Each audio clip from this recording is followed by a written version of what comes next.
तो नमस्कार विद्यार्थियों, आप सभी को आज के मेरे चैनल में आप सभी विद्यार्थियों को, आप सभी दर्शकों को हार्दिक स्वागत और अभिनंदन है। जैसा कि आप सभी लोग देख रहे हैं कि हम लोग क्लास 10 के टॉपिक्स जल संसाधन चैप्टर में उसका कुछ प्रश्नोत्तरी कार्य करने का कार्य कर रहे हैं, जिसमें से आज का प्रश्न सबसे इम्पोर्टेंट प्रश्न रहेगा। दोनों का दोनों दो प्रश्न आज हम आप लोगों के बीच में करवाएंगे और दोनों प्रश्नों को हम लोग क्या करेंगे, समझेंगे, एक दूसरे से परिचर्चाएं करेंगे। जहां प्रॉब्लम होगा समझने में वो आप पूछ सकते हैं, ऐसी दिक्कत नहीं है, ठीक है। वो सारी की सारी प्रॉब्लम आपको यहीं से सॉल्व होगा। जितने भी प्रॉब्लम आएंगे, जितने भी समस्या आएंगे, यहीं हल करेंगे। तो सबसे पहले देर ना करते हुए हम लोग क्या करते हैं, क्वेश्चन पर चलते हैं। क्वेश्चन क्या है आज का? पहला क्वेश्चन आपको दिखाया गया है, जो इम्पोर्टेंट क्वेश्चन है वो VVI क्वेश्चन दोनों को करवाएंगे हम। एक पहला क्वेश्चन है, परंपरागत वर्षा जल संग्रहण की पद्धति को अपनाकर आधुनिक काल में अपनाकर जल संरक्षण एवं भंडारण किस प्रकार किया जा रहा है। मतलब परंपरागत जल संग्रहण की पद्धति था, उसको आज के समय में, आधुनिक समय में अपना करके जल का संग्रहण या संरक्षण किस प्रकार किया जा रहा है, उसके बारे में हम लोग परिचर्चाएं करेंगे और आंसर ढूंढने का प्रयास करते हैं, समझने का प्रयास करते हैं। सबसे पहले हम समझते हैं हम लोग क्या चीज है परंपरागत, ठीक है। ये परंपरागत क्या है, ठीक है। परंपरागत किसे कहते हैं?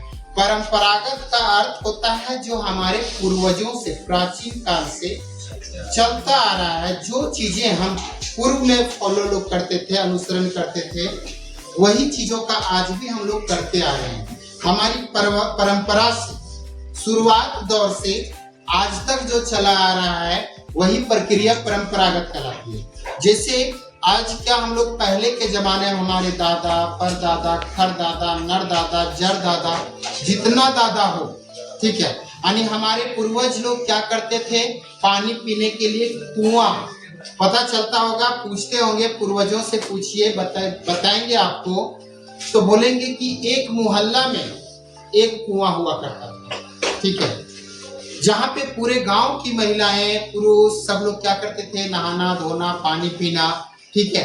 सबका समय निर्धारित रहता था कि इस समय महिलाएं नहाएंगी, उस समय पुरुष नहाएंगे, ठीक है। तो वो एक समय निर्धारित रहता था। पानी लाने के लिए पूरा गांव की महिलाएं इकट्ठा होती थी, तो एक कुआं हुआ करता था। हो सके आसपास के छोटे छोटे जगहों पर तालाब हुआ करता था, ठीक है। आज की तरह बोरिंग नहीं था, ठीक है। आज की तरह जो है बड़े बड़े नलकूप नहीं है कि 5000 2000 मीटर फीट क्या कर देते हैं, बोरिंग गड्ढा कर देते हैं। पहले एक कुआं सबसे उत्तम साधन माना जाता था, तालाब साधन था, नदी थे, पोखर थे, यही सब हुआ करता था। तो वो सभी परंपरागत वर्षा जल संग्रहण की कुछ पद्धति थे, लेकिन उसको छोड़ करके आज के समय में क्या कर रहे हैं, कुछ नए ढंग से वर्षा जल संग्रहण करने की पद्धतियों को अपना रहे हैं। उसको किस ढंग से अपना रहे हैं और कहाँ कहाँ अपनाया जा रहा है, उस पर हम लोग चर्चा करते हैं कि आधुनिक ढंग में क्या कर रहे हैं। कह रहा है, थोड़ा सा समझते जाइएगा, शहरों तथा गांवों में, ठीक है, शहरों तथा गांवों में क्या हुआ, शहरों तथा गांवों में जब जल स्तर तेजी से क्या हो रहा है, घटता जा रहा है, क्या होते जा रहा है, तेजी से घटता जा रहा है जल स्तर, तो उस परिस्थिति में क्या हुआ कि तेजी से जल स्तर नीचे घट चला जा रहा है, घटता जा रहा है, तो छत वर्षा जल का संग्रहण अति आवश्यक हो गया, मतलब सबों के लिए अनिवार्य हो गया। किस पानी को इकट्ठा करना, बारिश के पानी को, किसको, जो पानी छत से हम लोग को सीधे सड़कों में प्रवाहित हो जाता है ना, उस छत के पानी को जमा करने का क्या करना, उपाय ढूंढना, ये आवश्यक हो गया। छतों का पानी बहकर नदियों से होते हुए सीधे नालों से, रास्तों से जाता है नदी में, नदी से सीधे चला जाता है, फिर वो नदी का पानी समुद्र में चला जाता है, यानी बेकार छत का पानी हमारा हो जा रहा था जो समुद्रों में चला जा रहा है, जिससे जल स्तर नीचे गिरने से जल की समस्या उत्पन्न हो रही थी। अर्थात ये उत्पन्न हो गई थी समस्या, क्यों जल की, क्योंकि हम बारिश के पानी को, छत के पानी को इकट्ठा करके रख नहीं पाते हैं, बहता है सड़कों से, नालों से, नदियों से और सीधे समुद्र में चला जाता है। उस पानी को हम रोक करके नहीं रख पा रहे थे, जिससे जल की समस्या उत्पन्न हुई। ऐसे में जल, छत वर्षा जल का संग्रहण करके हम इन समस्याओं को क्या कर सकते हैं, दूर कर सकते हैं। इस परिस्थिति में इन समस्याओं को दूर करने का एक उपाय हमको क्या ढूंढना है कि बारिश का पानी जो होता है, वर्षा का जो पानी होता है, उस छत से जो बह जाता है बाहर नदियों में चला जाता है, उस पानी को, छत के पानी को हम बहने नहीं दें और उसको ढूंढने को उपाय करें छत वर्षा जल संग्रहण करने की पद्धति को। ठीक है, परंपरागत वर्षा जल संग्रहण पद्धतियों में से गांवों से लेकर के शहरों तक आज भी, पहले भी लोग उपयोग करते थे और आज भी इसका उपयोग कर रहे हैं। क्या आज हम लोग कुआं से पानी पीना छोड़ दिए हैं? नहीं छोड़े हैं। ठीक है, कुएं हो गए, झील हो गए, तालाब हो गए, बावलियां। बावलियां किसको कहा जाता है पता है? बावलियां क्या होता है? छोटा सा नलकूप होता है। छोटा नलकूप नहीं बोलेंगे, छोटा सा गड्ढा होता है जो जगह जगह पर पता चला कि वो खेत गए, तपसा वाला खेत गए, तो उस तपसा वाले क्षेत्र में चाहे और किसी क्षेत्र में, दूसरे क्षेत्रों में जहाँ कुआं हमारे घर के बगल में, लेकिन दूसरे क्षेत्रों में कुआं तो है नहीं, तो हम खेत तरफ गए, वहां पे क्या कर दिए हैं कि पानी प्यास लग गया, खेत में काम करने के लिए, तो पानी प्यास लग गया तो पानी कहाँ मिलेगा? तो खेतों पर ही छोटे छोटे क्या कर देते थे? गड्ढा बना देते थे। हम लोग तरफ उसको डाड़ी कहा जाता है। हम लोग क्या बोला जाता है इधर? डाड़ी, जो छोटा छोटा होता है। फिर उसको क्या कर देता है लोग?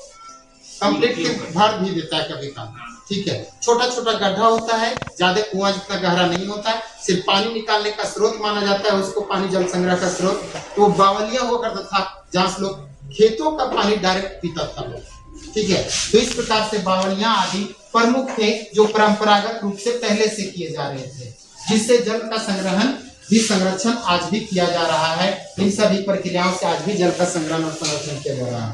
इसी प्रकार आधुनिक काल में जल का, वर्षा जल का संग्रहण की कुछ अन्य पद्धतियां दिखाया गया है और अन्य विधियां भी हैं जो इस प्रकार से दिखाए गए हैं आपको। कौन कौन से अन्य विधियां हैं? चलिए पहली विधि को समझते हैं। स्थानीय स्तर पर, ठीक है, स्थानीय लोगों के द्वारा क्या किया जा रहा है? स्थानीय स्तर पर क्या किया जा रहा है? जल की आवश्यकता अनुसार वर्षा जल, भूमिगत जल, नदी जल, बाढ़ जल को संग्रह करने के अनेकों विधियां विकसित की गई है। अर्थात इन सभी पानी को आज रोकने के कई उपाय हैं, संग्रहण करने के कई उपाय ढूंढ लिए गए हैं। दूसरा पहाड़ी, ये भी आई क्वेश्चन है। ठीक है, एक ऑब्जेक्टिव के लिए यहाँ से क्वेश्चन बन सकता है। पर्वतीय पहाड़ी क्षेत्रों में, विशेष करके किस हिमालय की बात कर रहे हैं? तो पश्चिमी हिमालय। कौन सी हिमालय की बात करेंगे? पश्चिमी हिमालय में जम्मू कश्मीर आता है, पश्चिमी हिमालय में हिमाचल प्रदेश आता है, उत्तराखंड आते हैं। तो उन सभी पश्चिमी हिमालय के क्षेत्रों में क्या करते हैं लोगों ने? क्या किया? पुल अथवा कुल, इसको याद रखना है। पुल अथवा कुल क्या है?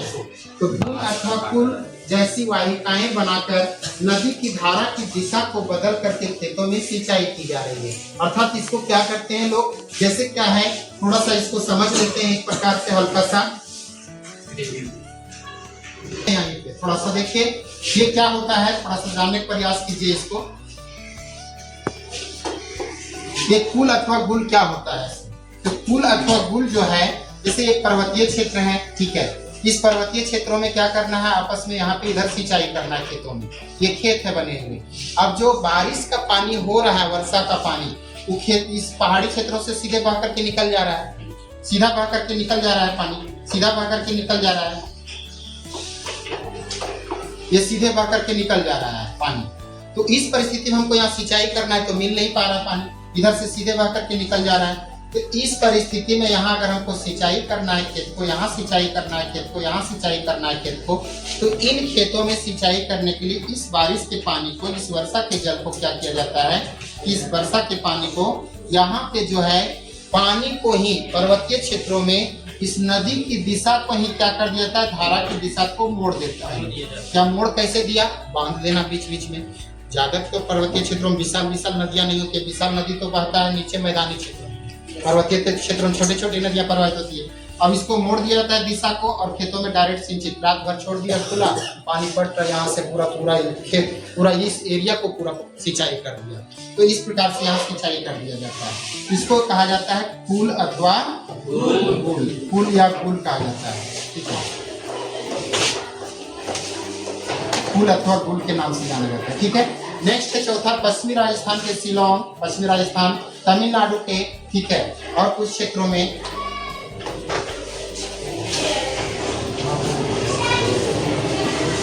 पानी पीने के लिए छत वर्षा जल संग्रहण करने की क्या किया गया है? तो विधियां अपनाई गई है। ठीक है, छत वर्षा जल संग्रहण की विधि अत्यंत सफल योजना है। इसके साथ साथ में और भी थोड़ा सा इसके हैं कुछ। चौथा है जैसलमेर में खादिन और अन्य क्षेत्रों में जोहड़ बनाए जाते हैं। खादिन मतलब गड्ढा, ठीक है।